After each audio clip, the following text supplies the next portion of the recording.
É o Gazeta Alerta no ar. Meus amigos, há exatamente um ano, a capital Rio Branco foi surpreendida por uma série de ataques criminosos. Tiroteios, incêndios em prédios públicos, casas e carros foram registrados em várias partes da cidade no interior do estado. O problema foi contornado após alguns dias, mas voltou a ocorrer menor proporção em agosto deste ano. A ordem para os ataques partiu dos presídios do estado. A Secretaria de Segurança Pública relembra os casos e fala sobre a necessidade de implantar bloqueadores de celular nas unidades penitenciárias. Vamos à reportagem agora? Michael Costa e Gislaine Vidal. Então, põe no ar! Em todo o estado, facções criminosas queimaram 15 veículos e 3 escolas.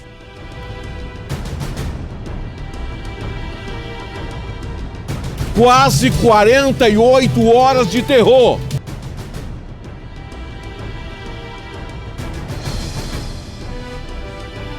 Os ataques iniciaram na madrugada do dia 6 de outubro. A ousadia foi tanta que até o quartel da Polícia Militar foi alvo de disparos de armas de fogo. A porta de vidro de uma das delegacias da capital ficou destruída. Foram ouvidos pelo menos 4 tiros contra o prédio. No intervalo de 2 dias, pelo menos 15 veículos foram incendiados na capital e no interior do estado. Com medo de novos ataques, motoristas e cobradores pararam e alguns só saíam do terminal urbano escoltados pela polícia.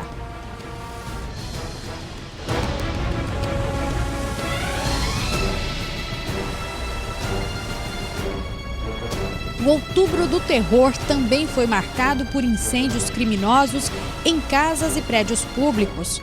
Agentes penitenciários ficaram na mira dos ataques.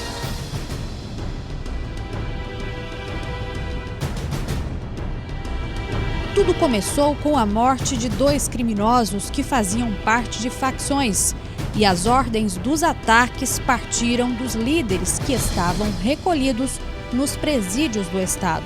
Por volta das 4h30 da tarde do dia 5 de outubro do ano passado, 2 assaltantes invadiram esta clínica e renderam pacientes e funcionários. Enquanto um exigia o dinheiro do caixa, o outro recolhia os pertences das pessoas que aguardavam atendimento. Segundo testemunhas, o clima era de terror. Os bandidos chegavam a apontar a arma contra a cabeça das vítimas. Depois de promover o arrastão, a dupla saiu.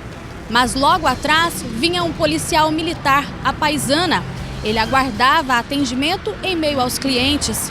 Houve troca de tiros aqui do lado de fora. E os disparos do policial foram certeiros. A dupla caiu aqui mesmo na rua. Pessoas que passavam pelo local fizeram vídeos dos assaltantes agonizando. Um morreu antes mesmo de receber atendimento médico e o outro foi para o pronto-socorro, mas não sobreviveu. Mais tarde, 2 suspeitos de dar cobertura no assalto foram presos. Na ficha policial dos criminosos que foram baleados, havia várias passagens por roubo à mão armada. Um verdadeiro cenário de guerra foi montado pelas forças de segurança para conter a onda de ataques. Polícias militar, civil e federal, além do Exército e Força Nacional, trabalharam nas ruas com o objetivo de prender envolvidos. Entre as medidas foram transferidos para outros estados presos perigosos e ou líderes das facções. As ordens partiram de dentro do presídio e o desafio era, a partir do olhar da inteligência e da investigação, sufocar as pessoas que estavam recebendo os comandos aqui fora, do meio interno para o meio externo, colocá-las atrás das grades. Foram mais de 50 pessoas presas no meio externo e 25 pessoas, na época, foram encaminhadas para fora do estado. Então, o objetivo era, no menor espaço de tempo, identificar essas pessoas no meio externo, que recebiam um comandamento, e identificar as pessoas que davam ordem. Para romper, mesmo que temporariamente, a comunicação de presos, uma varredura foi promovida nas celas dos presídios, de onde foram retirados celulares e chips telefônicos, além de drogas e outros materiais perfurantes. 10 meses depois, em agosto deste ano, novos ataques foram registrados na capital. O histórico foi semelhante: um assaltante membro de facção morto pela polícia. Os criminosos atearam fogo no arquivo do patrimônio histórico da Fundação Garibaldi Brasil, localizado no Parque Capitão Ciríaco. No primeiro dia, foram contabilizados 11 ataques. Coquetéis Molotov foram jogados no pátio da delegacia da 5ª Regional, onde veículos apreendidos foram consumidos pelo fogo. Outros prédios da Polícia Civil também foram atingidos. Tiros e incêndios foram registrados em casas de policiais e agentes penitenciários. Mais uma vez, a segurança pública teve que reagir.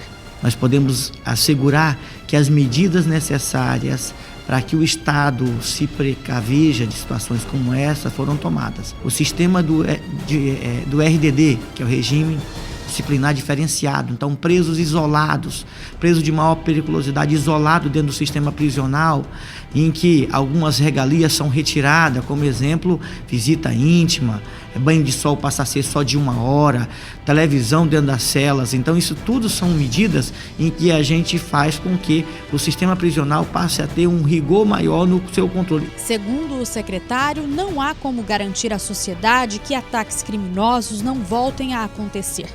Contudo, ele explica que o canal de comunicação entre o interior do presídio e o mundo externo deve cessar. Mas antes de implantar bloqueadores de celular, será preciso ter o controle total do presídio. Ele exemplifica citando a contratação recente de 200 novos agentes penitenciários e que, entre eles, estão policiais da reserva. É uma medida que tem que ser anunciada a partir do comando e do fortalecimento da segurança orgânica dentro do próprio presídio. Veja, eu estou falando que nós precisávamos fortalecer.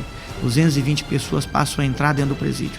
Essas pessoas que entram para dentro do presídio, que são policiais, eles passam a ter um controle maior da segurança ali. Então, na medida em que nós passemos a anunciar outras medidas que possam ter um efeito mais incisivo dentro do presídio, nós precisamos estar com a segurança lá dentro completamente segura e tranquila, para que não tenhamos nenhum incidente na medida que nós anunciarmos uma medida mais dura, mais severa, para que cessemos de uma vez da comunicação do meio interno com o meio externo.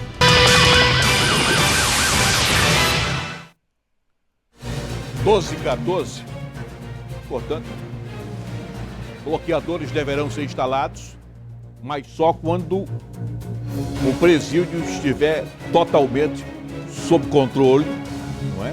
Tiver mais gente trabalhando, para que problemas não aconteçam, não é? Dá para ler a mensagem ou entender a mensagem na fala do secretário, não é? Porque botando os bloqueadores cessa toda e qualquer comunicação, não é? Via telefone do lado de fora do presídio. Mas para isso tem que ter gente, muita gente trabalhando para garantir, acima de tudo, a segurança da população. Olha,